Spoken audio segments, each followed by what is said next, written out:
Sejam bem-vindos ao canal Terror e Nonsense.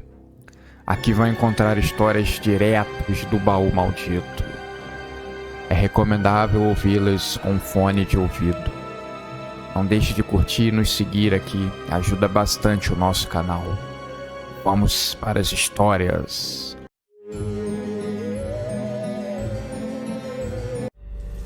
Eles tinham acabado de sair de uma mega festa no outro lado da cidade. Era aniversário do irmão do Esteves, um jovem rico que tinha feito bastante dinheiro em apostas online. Esteves invejava o irmão, mas a sua namorada, Tatiana, o impedia de perder ainda mais dinheiro nas apostas. O rapaz era muito azarado. O azar também foi quando o carro velho do casal acabou fundindo o motor no meio da estrada. Esteves olhava com indignação aquela fumaça saindo do capô do carro. Quando a fumaça cessou um pouco, ele levantou e apenas lamentou.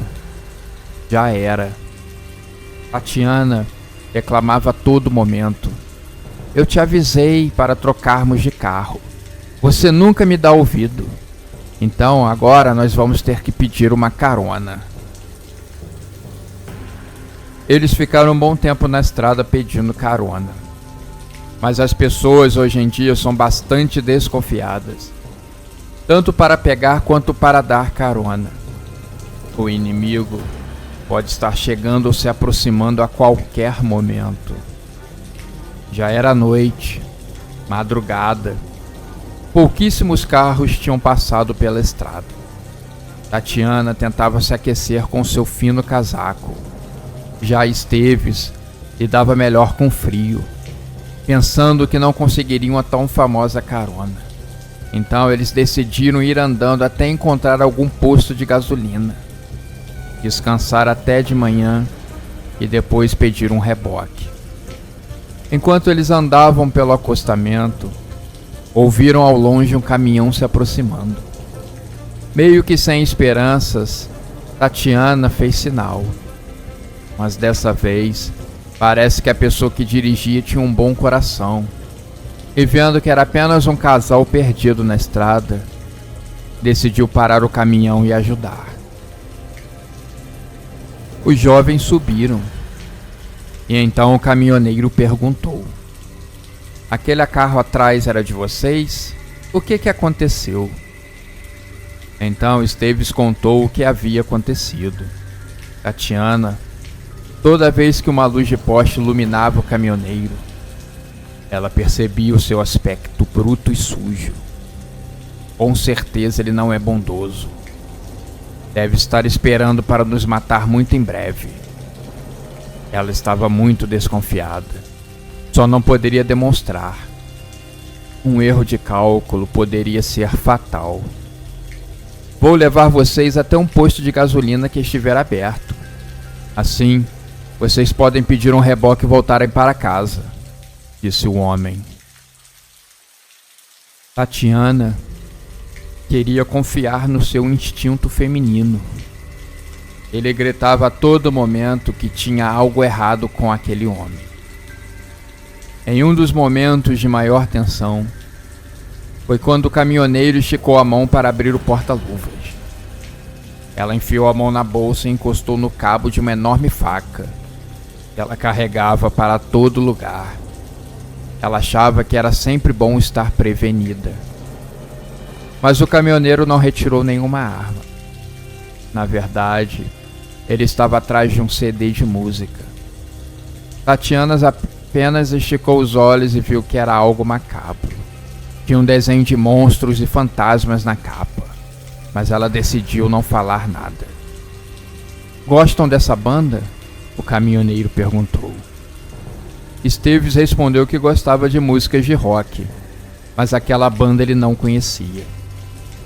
Como pode meu namorado estar dando confiança para esse homem?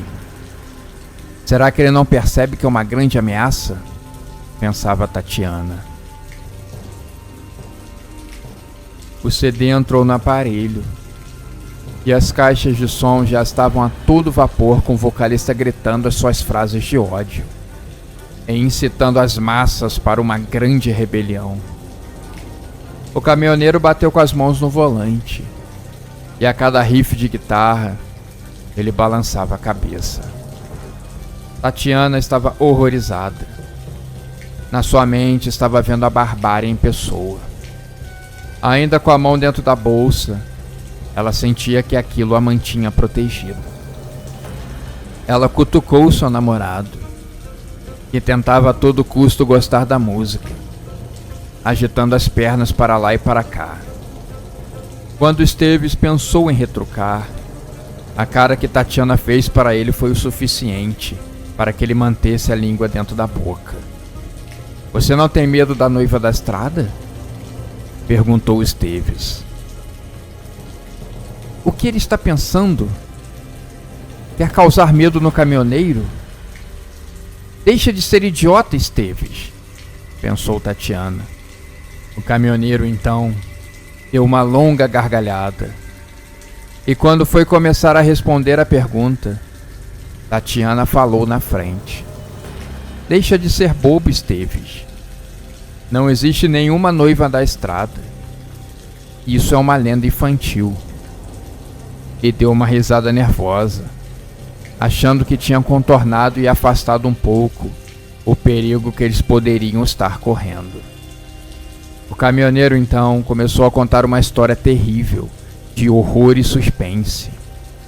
Meio que a história começou bem boba, de um outro caminhoneiro que havia ignorado todos os alertas dos amigos sobre não dar carona para estranhos. Um dia, ele tinha parado para urinar.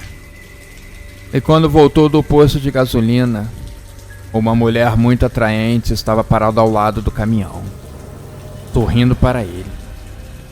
O caminhoneiro, todo feliz, lhe deu carona, achando que havia tirado a sorte grande. Mal sabia ele que em um determinado momento da viagem, a mulher, na verdade, se revelaria um espírito terrível e apertaria o seu pescoço até que todo o seu ar fosse sugado e o pobre homem morresse agonizando. O casal ouvia a história com os olhos arregalados. O que ele queria ao contar aquela história? Mas o caminhoneiro então se virou para os dois, com os olhos arregalados, e falou: "Querem saber como eu sei de toda essa história?" E ele deu uma gargalhada de gelar a espinha. Tatiana e Esteves olhavam para ele. Então o caminhoneiro falou: "Eu era a mulher na estrada." E novamente a gargalhada. Mas a grande risada do homem logo virou um grito de agonia. Tatiana tinha tirado a faca de dentro da sua bolsa e cravado na perna do caminhoneiro. "Tá maluca, mulher?" disse o seu namorado. O caminhoneiro, então, estava mudando de cor. Estava ficando pálido. A sua mão involuntariamente estava jogando o volante para o lado. O caminhão estava indo na direção contrária da pista, a ponto de se chocar com outro veículo de frente. O caminhoneiro estava bravo. Tentando se redimir, ele agarrou a mão de Tatiana e arrancou a faca da sua mão. Começou então uma grande briga entre os três, e o caminhão acabou atravessando a pista. "Você é um demônio!" ele gritou para a mulher, que agora estava apavorada, vendo que havia cometido uma grande burrice. "O que você tem na cabeça? Merda!" Mas após ele completar a frase, o caminhão acabou se chocando com um outro que vinha na pista contrária. Esse outro caminhão estava levando um líquido inflamável. Uma enorme explosão foi ouvida, o que levou a todos os envolvidos no acidente a óbito. O enterro teve que ser em caixão fechado, pois só sobraram ossos e cinzas do corpo do casal.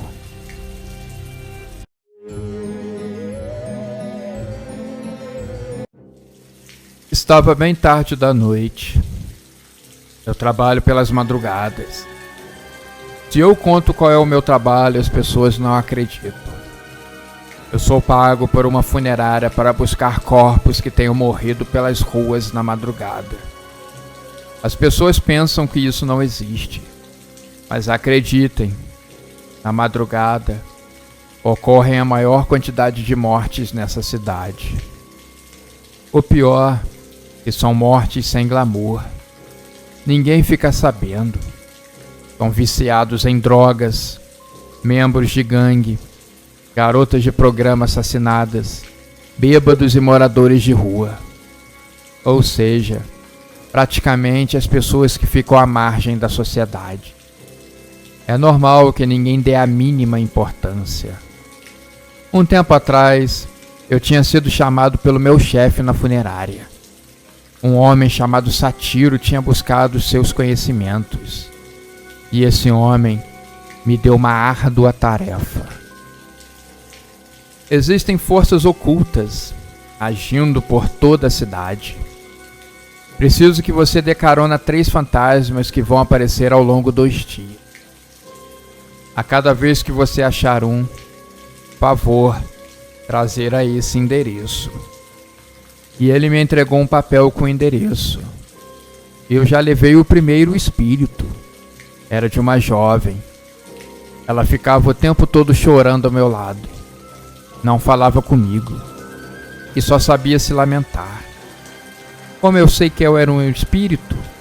Pois bem, ela é translúcida. A todo momento desaparece e reaparece. Não foi muito difícil reconhecer.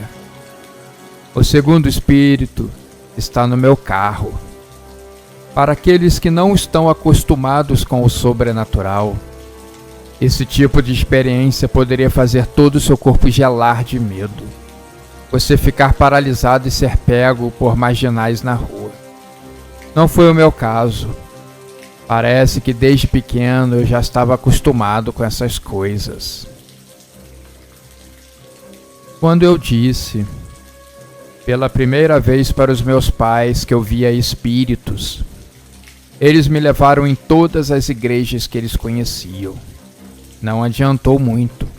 Depois me levaram em todos os psicólogos. Também foi em vão. Com o tempo, eu já tinha aprendido a mentir e dizer que os espíritos não existiam. Foi a melhor decisão da minha vida. Esse segundo espírito é um pouco mais comunicativo. Ela me contou o que tinha acontecido. Segundo ela, um cliente gostava sempre que ela estivesse à disposição e pagava muito bem por isso. Mas naquele dia, ela estava indisposta. Não quis sair com ele. O homem louco de raiva sacou uma pistola e deu 3 tiros na pobre moça, todos no corpo. Ele não queria macular o lindo rosto da mulher.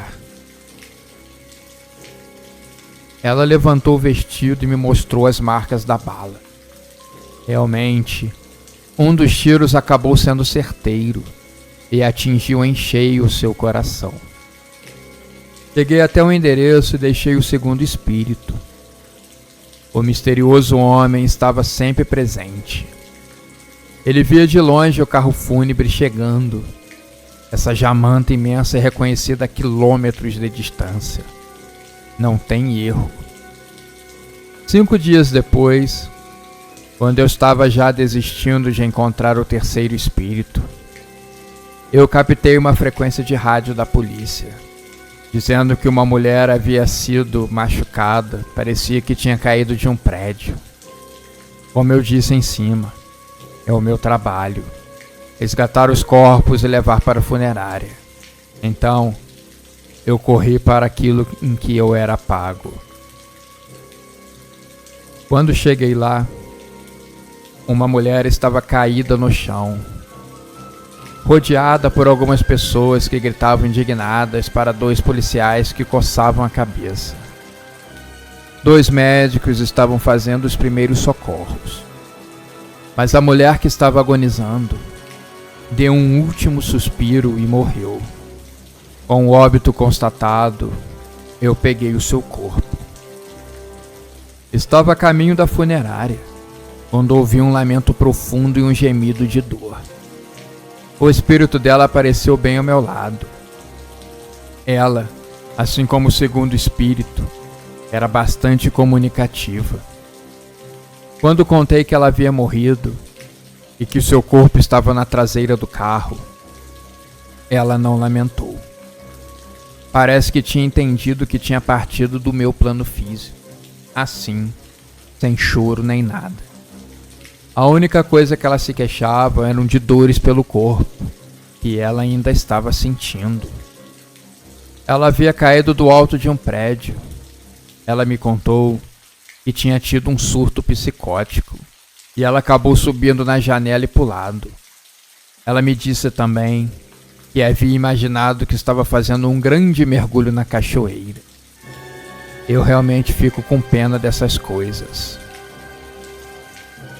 Eu, naquele momento, estava em uma tarefa dupla.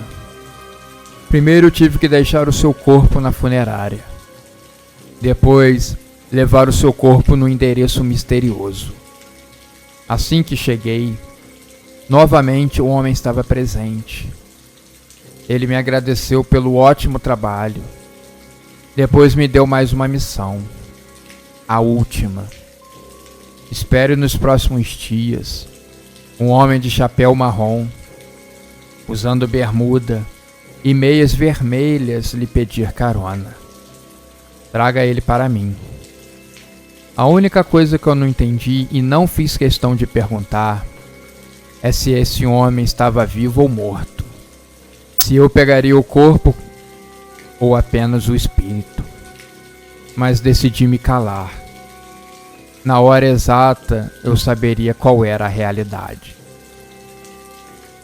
Precisei esperar mais uma semana, até que um dia, depois de ter verificado a respiração de um morador de rua e ter constatado que ainda estava vivo, o homem estava lá, inconfundível, com o chapéu, a bermuda e aquela enorme meia vermelha que ia até o seu joelho. Ele não era um espírito como eu imaginei que fosse. Era um homem de carne e osso. Ele me cumprimentou e subiu no carro. Nem precisei me apresentar. Parece que ele já sabia quem eu era. A história que ele me contou a seguir me deixou muito triste e pensativo. Ele era o pai daquelas 3 moças que tinham tido uma vida muito difícil. Ele sabia que tinha sido um péssimo pai e estava ali para pedir perdão. Levei o homem até o endereço marcado. Sátiro estava nos esperando, com uma pira acesa em um pequeno altar improvisado. Fiquei de longe assistindo a cena. O espírito das 3 jovens revoltadas com o homem, que apenas coçava a cabeça. Depois ele se ajoelhou no chão e a todo momento ele ficava pedindo perdão. O homem estava se acabando de tanto chorar. Parece que ele estava sentindo profundamente aquele momento. A pira acendeu. Aos poucos os espíritos dançaram até ela, sendo elevados ao céu. Sátiro, como um legítimo sacerdote, conduziu os ritos da melhor maneira possível. O homem estava estirado no chão, talvez incapaz de seguir vivo, mas Sátiro o ajudou, enchendo o homem de energia, para que ele pudesse voltar e ajudar o máximo possível de almas vivas no mundo. Os mortos não importavam mais. Ele precisava se redimir fazendo o melhor trabalho possível com os vivos. São nessas horas que a minha fé na humanidade ela é restaurada.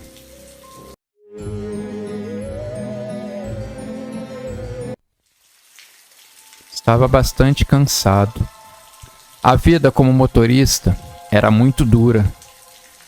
Menos de 4 horas de sono por noite.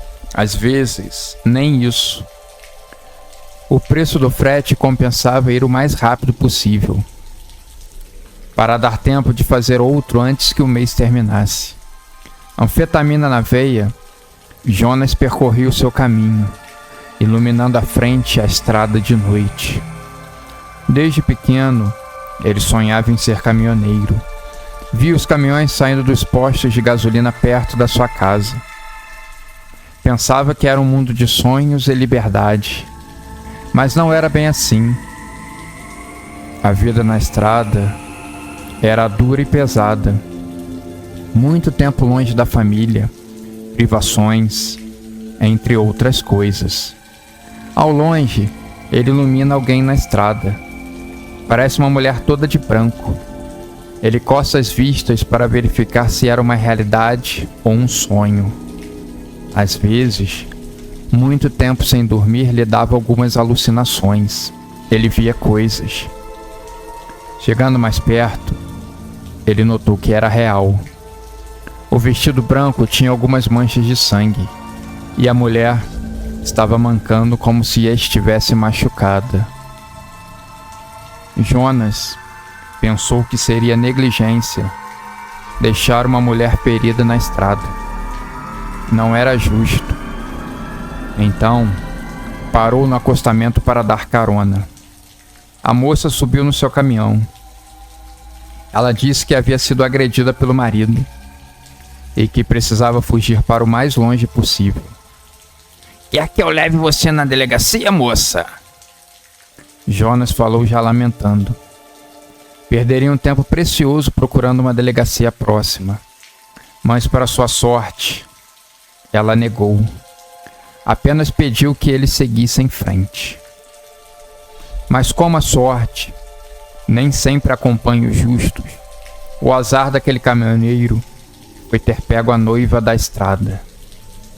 Em um momento de distração, quando ele tinha se abaixado para pegar um CD de música, ela retirou uma faca de dentro do seu vestido e acertou o pescoço do caminhoneiro, que no primeiro momento demonstrou surpresa. Depois tentou lutar. Em vão. Morreu ensanguentado dentro do seu caminhão. A noiva desapareceu, como ela sempre fazia. Alguns dias mais tarde, em uma reunião com o sindicato dos caminhoneiros, eles tentavam entender a chacina que estava ocorrendo. Vários motoristas mortos ao longo do país. Teve uma que sobreviveu e contou que era uma mulher atraente, vestida de noiva, pegando carona, que o atacou. Ele deu sorte de ter virado na hora e a facada ter pego de raspão. Ele relatou também uma briga e que ela simplesmente do nada desapareceu, do mesmo jeito que havia surgido na estrada. Ela simplesmente desapareceu no ar, como um espírito, como uma mulher fantasma. Lembrando desse fato, o homem fez o sinal da cruz. Acho que nunca mais vou dormir em paz nessa vida. Todas as noites eu tenho dormido separado da minha esposa, no outro quarto, com todas as luzes acesas. Deus me livre a encontrá-la novamente. Os caminhoneiros estavam solidários com ele e com todas as famílias dos mortos na estrada. Era uma tragédia.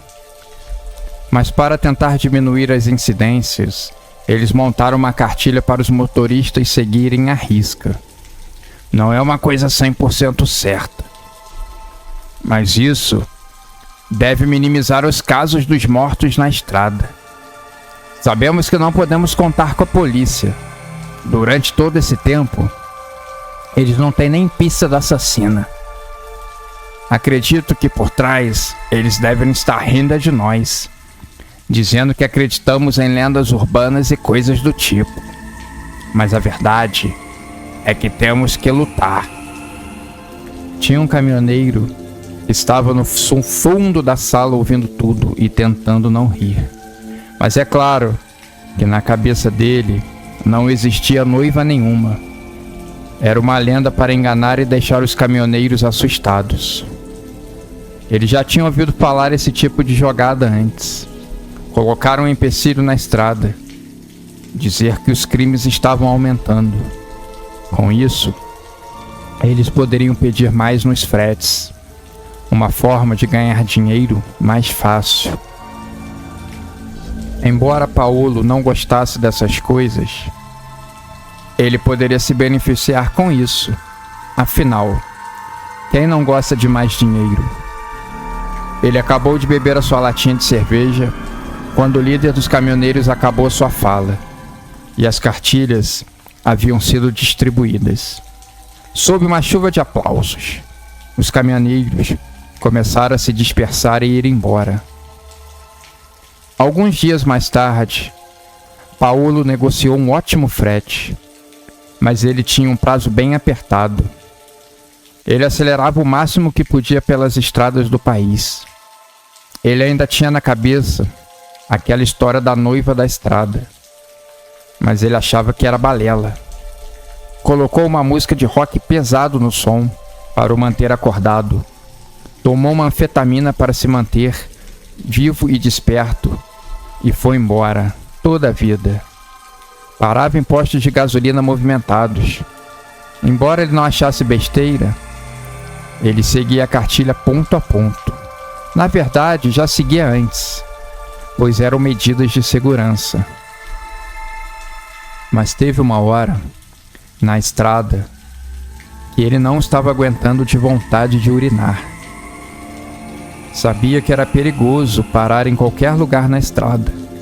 O certo eram os postos movimentados. Mas ele não teria tempo de chegar em um. Avistou um posto de gasolina que estava fechado, muito escuro. Seria uma parada rápida. Desligou o caminhão e desceu com a lanterna. Iluminou o caminho. E chegou a um banheiro imundo, cheio de teias de aranha e sujeira. Fedia a mijo seco. Ele segurava a respiração enquanto se aliviava na privada. Assim que fechou o zíper da calça, tratou de voltar ao caminhão. Estava com medo. Embaixo do seu semblante sério de pessoa cética, ele sentia um pouco de medo. Entrou no caminhão, o ligou e pensou: aliviado, vamos seguir viagem, e ela é muito longa. Mas assim que ele tentou ajeitar o espelho, viu a sombra de uma mulher com cabelos longos e levantando o véu do rosto. Lábios rachados e manchas secas de sangue no rosto. Ela levantou uma faca. Ele só teve tempo de gritar aterrorizado. A noiva da estrada tinha feito mais uma vítima. O pobre Paolo, nas próximas reuniões, serviria como exemplo.